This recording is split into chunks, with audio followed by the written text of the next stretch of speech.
Happy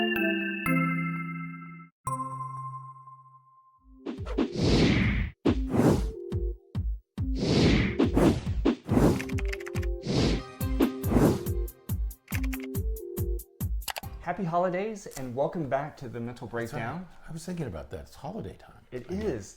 It is. We're just a couple of days away from Christmas, but we are recording a podcast today to talk about a topic that we've talked about before a little bit, emotional intelligence. Right. Never directly. No. Right. We kind of skirted around it a little bit, talking about the importance of understanding and appreciating our emotions and feelings.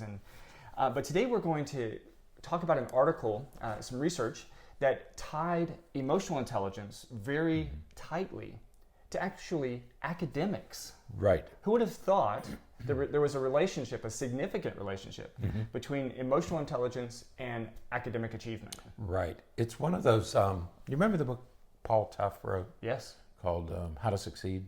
Okay. And in that... How Kids Succeed. Something like that. How Children Succeed or something like that. In that book, which is an excellent book, if you haven't read it, it's worth spending some time with. In that book, he talks about non-cognitive factors because the study, the article that we have in our show notes is based on a large study that was published in Psychological Bulletin, and articles in Psychological Bulletin are typically very long. Right. So this was a study that was done in Australia. Yeah. Well, the authors are in Australia. The participants came from many different countries, 27 different countries or something. And so it was a sort of an international sampling of individuals. The idea was, let's see what contribution is made by emotional intelligence. Right. Because the focus in most of the 20th century has been, the focus in academics has been on intellectual abilities, and cognitive factors such as attention and memory and that sort of thing. And teacher factors. And teacher factors and standardized tests. Right. What the push has been around the world has been to improve standardized test scores. Right. We've talked about those in the past, certainly. But We'll be talking about it again in the near future. We are? We will. End of year. Because it's going to be, that testing season is on its way. Yeah, we're going to have some additional things to talk about this year because of the value-added formula. We're going to talk about some stuff that everybody should know about. Yeah. Anyway, so this whole idea of emotional intelligence comes under that broader heading of non-cognitive factors that affect educational performance. Right. And so just a brief little bit of information as to how they do this. So what they'll do with these kinds of studies is they will they'll take the ultimate outcome that they're looking at. So in this case, academic achievement. There may be academic scores, there may be test scores, there may be grades in a class or something like that. And they'll assess all of these different factors, or they'll collect information on all these different factors like IQ and achievement and emotional intelligence and family dynamics and demographic information and things like that. And they'll put all of that information, and with these kinds of studies, it's ideal to have as big of a sample size as possible, thousands of participants. And they'll throw all that data into an analysis. Right. And they will look at the relative contributions or the relative relationships between each of those factors and the ultimate outcome that we're interested in. Right. And so then we're able to say, in this case, emotional intelligence has this strength of a relationship to academic achievement. Right. And again, it was pretty impressive, the strength and the magnitude of that relationship. That's right. When you throw all that in, things like intellectual ability, how much does that predict? Conscientiousness, how much does that predict? Right. Socioeconomic status, how much does that predict? Birth order. So we take each one of these things, and what the authors found was a pretty significant effect of emotional intelligence. I'm not sure that they even expected it to be as large as it was. I think it was a surprise to them. Yeah. Right. And so when we're talking about emotional intelligence, what we're referring to is, again, it's defined a little bit differently in different studies. But basically what we're talking about is your awareness of your own emotions, the awareness of and your ability to connect how you feel with what's going on around you and what's happening in your life, and to be able to correctly and consistently identify your emotions and how you're feeling about things, and all of that kind of falls into this realm of emotional intelligence. Right. The term itself was first coined. It was coined in 1990 by two researchers, Peter Salovey, I think is how it pronounces it, and John Mayer. And they define it as the ability to monitor one's own and others' feelings and emotions, and to discriminate among them, and to use this information to guide one's thinking and action. So it's a two-part thing. It's understanding your feelings and the feelings of others, and to use that knowledge, that information, that understanding to guide your feelings and your actions. I was working with a young fellow the other day, and he said, I don't understand other people at all. I don't understand. He said, my friends have said, don't you realize that she was angry? And he'll say, I didn't know. And he's aware that he doesn't understand the emotions of others. And he's really struggling. It's why he's coming, because he wants help to better understand how to interpret others' emotions, because he freely admits that he doesn't. Right. And I can see now, this school year, I'm back working in the schools and spending much more time directly, on the front lines with students. And you can see that in students in their day-to-day life, just walking down the hall, you can see those kids who have the ability to appreciate and not only their own emotions and feelings about things, but those of others. And those kids who have a difficult time with that, certainly they have a lot of behavioral issues. And we've always attributed emotional intelligence to behavior. Exactly. Because we talk about emotional dysregulation and those kinds of things. But again, this study tied it to academics, which is a sort of a new experience, a new line of research that looks like it's going to need to be more fully explored. You saw me looking elsewhere while you were talking, and what you were talking about reminded me that, remember we did a talk for domestic violence. Yes. Okay, and as I was talking about something, now I've forgotten his name. He's the director of ACEs in Florida. Yeah. Okay. I can't remember his name. Right, and he gave me a little note at the end of my talk, and he said, and I can barely see it from here, but it says, behavior is the language of a child's emotions. Yes. And that's what you're talking about, is that you can tell those kids who understand their emotions and the emotions of others have a much better time behaviorally in school. And it's the kids who don't get it. You say to yourself, why would a kid just get up and walk around in the middle of the class?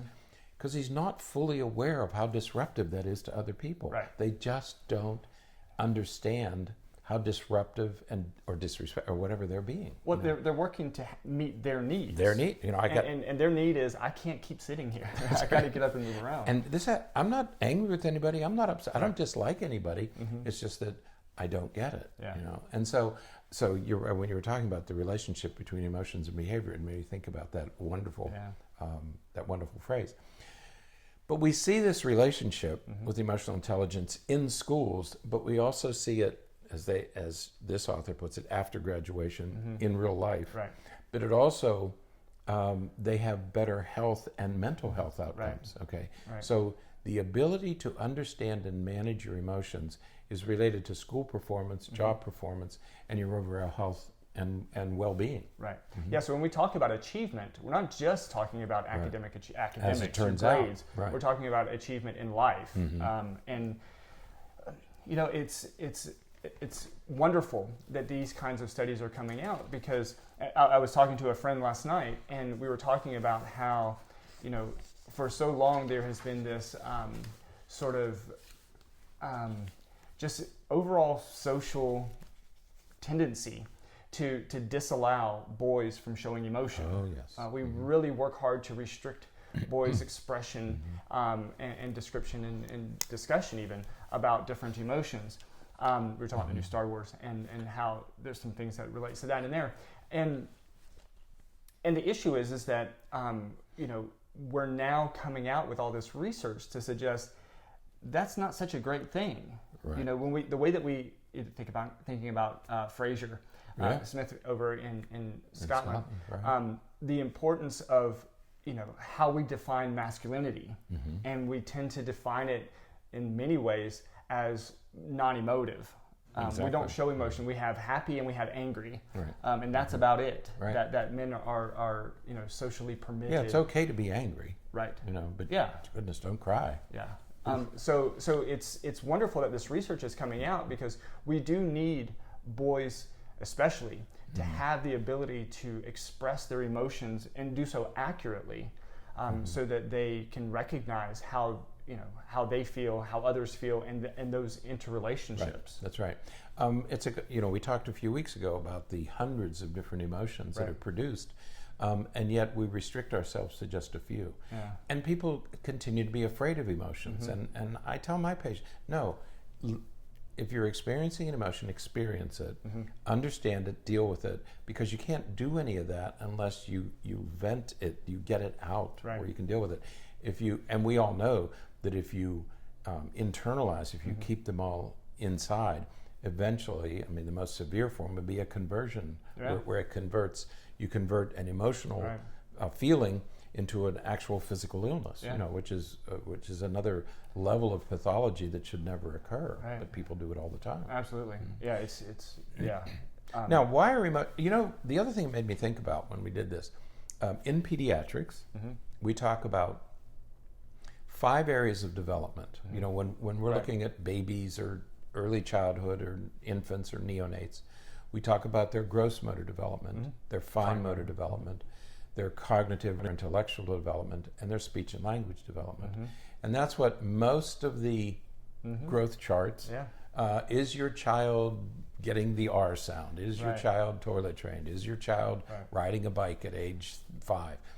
There's a 5th one, and that's called social emotional development. Which has always been. It's always been there. One of the 5. But whoever thinks about it, Right. it's like, I need to spend time working on my child's social emotional development. The main way that we think about it is through social play. That's we right. look at parallel play, associative play, and then cooperative play. Right. And we say, okay, they're playing. There's 2 kids sitting on the floor playing with the same blocks, building the same tower. That's cooperative play. There we go. They're good. Right. But there's so much more to it than that. My child doesn't bite. Yeah. She doesn't hit, so I guess everything's okay. Right. Or maybe not. Right. We say by age 5, what are the markers? Because by age 5, kids go to kindergarten. One of the markers is they play well with others. Right. Okay. That's part of it. That's sort of a mile marker, but that's only a part of it. There are dozens of other factors that go into that. And one of the mistakes that many parents make is that we talked about tiger moms a few years ago. They're so intent upon having a child be an expert, be superior in academics, or superior in sports. And we understand all that. But you're doing that at the expense of these other things. I want my child to be the all-star athlete. I want my child to be first in her class. Well, don't forget that there's also a part of your child that is a social emotional component, and that also needs to be nurtured and developed. Absolutely. They need to learn those skills as well, and frequently those are ignored. If there isn't some glaring problem, then you assume everything is okay. It may not be the case. Absolutely. And again, bringing this back to the study that we're talking about, these researchers found that students who have higher emotional intelligence, that have that awareness of their own emotions and those of those emotions of others, they tend to perform better academically. That's right.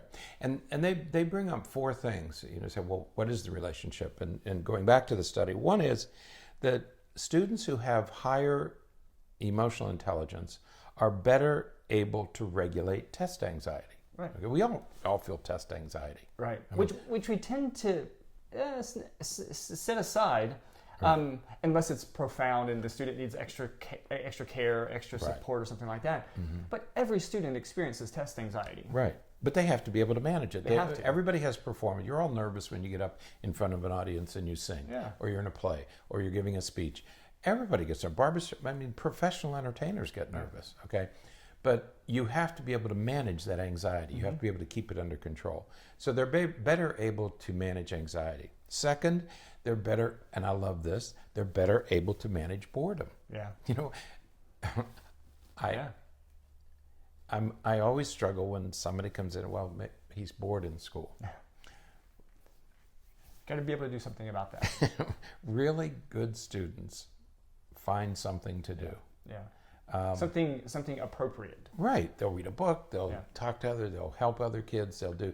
Kids who are emotionally stable don't get bored. Right. Okay. They might, but they can handle their boredom just like they can handle their anxiety. Okay? Being bored doesn't lead to acting out. That's right. It doesn't lead to failure and anger and all that stuff. Okay. Third, they're better able to navigate social problems. Right. Which are inevitable. And which makes complete sense. If I know how I feel and I can appreciate how you feel, we're going to get along a lot better, even if we're really upset with each other. That's right.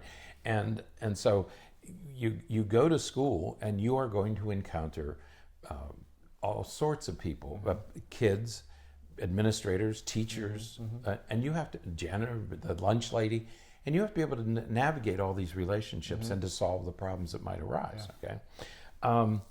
And fourth is students who have higher emotional intelligence build better relationships with other students, but also with their teachers. Right. Okay, they get along with their teachers, and they're not struggling and battling, and because they understand their emotions, they understand that teachers also can get angry, that they have families, that they have problems. Okay, this whole thing about having a little bit of empathy. Empathy is learned very early. I mean, 2 and 3-year-old children, if they see their mother crying, they will go up and offer support and help. So empathy develops very early, but it has to be encouraged. It has to be. You have to allow your children to do that. Yeah, and we've talked about this before. I think we talked about it on the podcast. Maybe we wrote about it. I can't remember. Kids learn best from those who they like and who they know like them. And so that the importance of that relationship is critical. That the students are able to connect with their teachers and feel as though their teacher cares about them. But again, as this research suggests, a lot of that comes from that emotional intelligence. Right. And as far as academic advantages, specific academic advantages are concerned, is we talked about they're better able to manage anxiety and boredom and disappointments. Right. You know, you fail an assignment, you don't fall apart, you don't get angry, you rebuild from that. Okay, how do you handle disappointments? Second, you're better able to manage in courses. If you take a math course, there's nothing emotional about it. You just do the math. That's why you like math. You don't have to worry about it. Right? I do like math. Non-emotional. No, but when you have to interpret, like if you're in an English class and you're reading Animal Farm or Fahrenheit 451, and there are things to interpret and the motives of others and that sort of thing. Kids who have higher emotional intelligence are at advantage. Where kids who I don't get it. I mean, I don't care about this stuff at all. I was here talking pig. Right. I don't know anything about it. There's a spider. That's all I remember. Yeah, exactly. And then third, you understand the feelings. You better understand the feelings of others so that you can work in groups.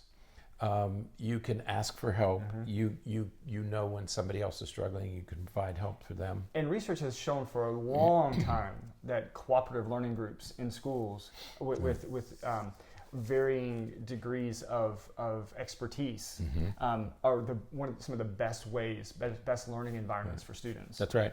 And then when you're ready to leave the middle school and high school, you go off to college.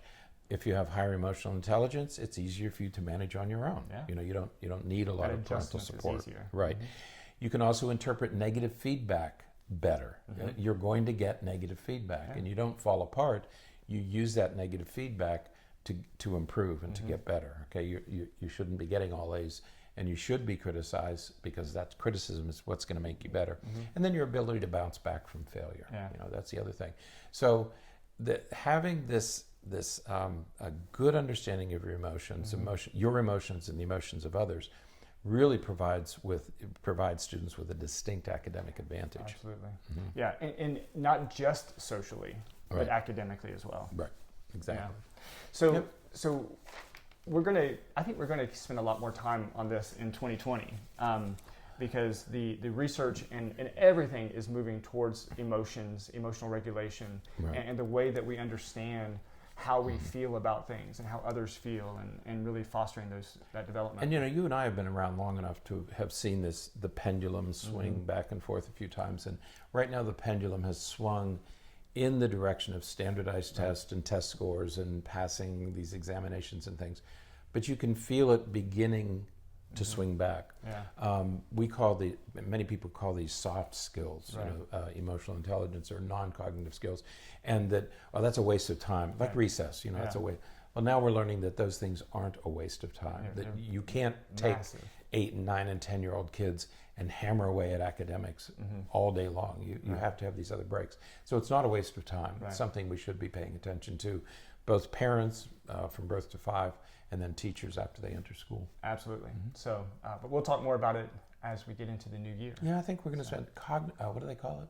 Cognitive neuroscience Yes. is an area that I think will begin to till some of that soil. Affective neuroscience. Affective neuroscience, right. So, all right, we got That's that right. book. Affective neuroscience, not cognitive. Man, Have you we could talk about that rat study. That's fascinating to me with the rats that wrestle. It's I didn't fascinating. know what you were talking about for a minute. You were talking about the rats that wrestle. Yeah. Rats that wrestle. Wrestling rats. Okay. So, all right. Well, that is it for today. Have a very happy holiday. Yeah, for sure. It's And coming next week, right? a couple days. Yeah, a few days. So have a very happy holiday. We'll be back next week with some more, talking about some more stuff. We're going to work really hard over the course of the next year to put out a lot more information, a lot more videos and podcasts. There's a part of me that misses doing our daily podcast. And we can change that. It was tough, but I miss it. I miss talking about we this need stuff. to do more. Yeah, Mm-hmm. absolutely. More courses and stuff. 2020 is the year of clear vision. Wow. So, all right. Until next time, stay happy, stay healthy, and forget to be afraid.